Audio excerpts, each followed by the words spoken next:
Quran chapter 2 verse 214 talks of a people who were struck by hardship, such that even the Prophet and the believers of the time proclaimed, when will the help of Allah come? And it seems that the response that was given to the Ummah then echoes the sentiments and what the Ummah needs to hear today. And that was unquestionably, the help of Allah is near. Assalamu alaikum guys, and welcome to another episode of Smile to Jannah. If the people that are seen, the people that are responsible, the people who have been given leadership, if they are not pulling their weight, nay, Allah does not require them. Allah does not require anything if He is to help the believer. And here guys, we have seen Allah helping the believing men and the women through forces of the unseen.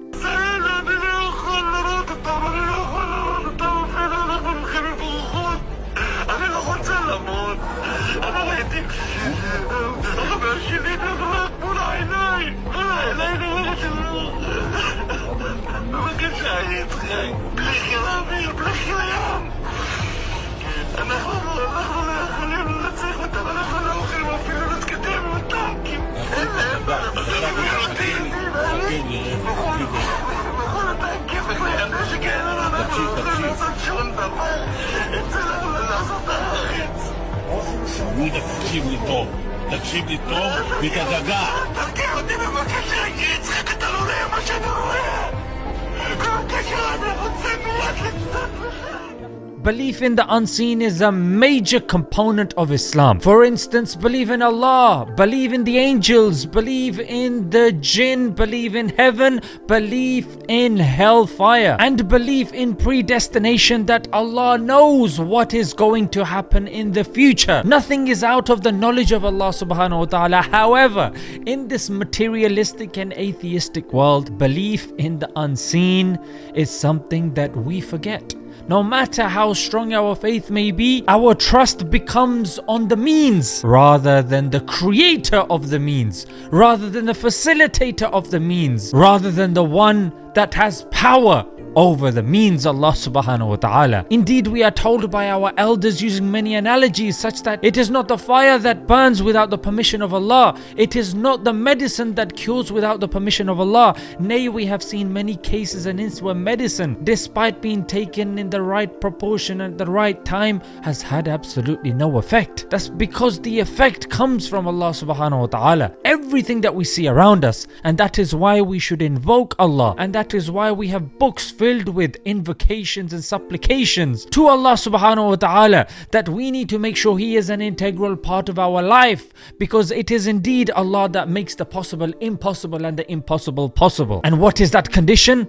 You have to be righteous. وَهُوَ يَتَوَلَّى الصَّالِحِينَ. And Allah is the guardian of the salihin, of the righteous, if one is righteous. And as we are seeing through many clips that are emerging from Gaza, people that have had their houses decimated and their families destroyed, they still say, Ahadun Ahad, one Allah, Hasbunallah wa ni'mal wakil. It is indeed to Allah whom we put our trust. And we have seen numerous examples from even our history as well. For example, the Battle of Badr, where the Muslims were 313 against an army of 1,000, yet Allah sent angels to assist and aid the Muslimin. We saw Ibrahim alayhi salam, who was being thrown into the fire, but Allah had not commanded the fire to burn, therefore it did not burn. And Ibrahim alayhi salam went into the fire, yet he had the best time of his life. And is it any wonder that these people that are being oppressed, and in Islam we know that even if a non-Muslim makes a dua against the Muslim oppressor, indeed Allah will hear and aid even the non-believer against the believer.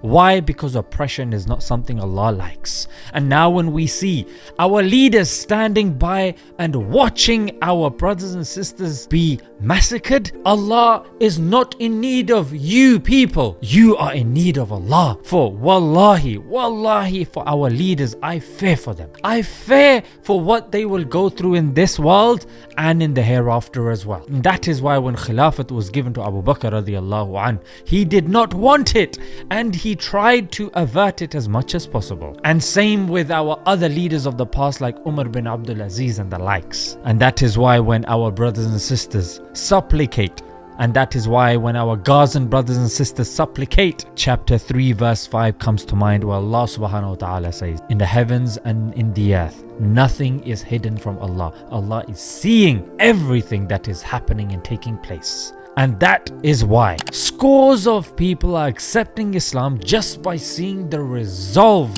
of our Gazan brothers and sisters. And as for the Israelis who have become blind with rage and hatred, who are carpet bombing the Palestinians, it reminds me of a quote that says, they have set out to change their fate, but they are only sealing it. For naturally they won't be able to kill everybody, and those that survive will be joining the very force, Hamas, that they want to vanquish. Because anybody at that time that sees their family from being murdered, you can literally take a pen and wipe out the rest of their life and just write warrior. That person, now they have no life, they have no aim other than fighting and avenging the memory of their family. Let's leave it there, guys. Until next time, Assalamu alaikum.